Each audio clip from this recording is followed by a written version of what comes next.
Chrétien protestant ou évangélique?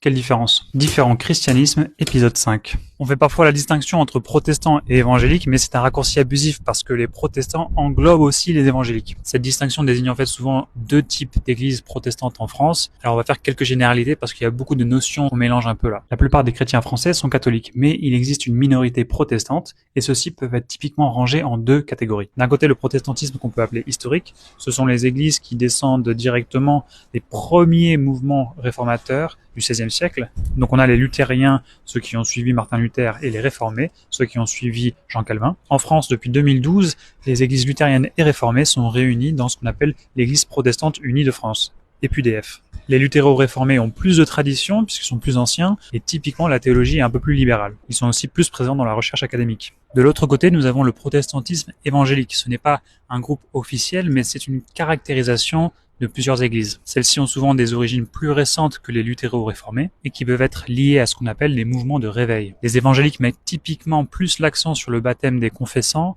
sur la lecture individuelle de la Bible et ont plutôt une démographie plus jeune. La théologie est typiquement plus conservatrice aussi. En France, c'est le Conseil national des évangéliques en France, le CNEF, qui regroupe la majorité des églises évangéliques. Il y aurait encore beaucoup de choses à dire sur les églises évangéliques et protestantes en général, donc si ça t'intéresse, abonne-toi à ce compte.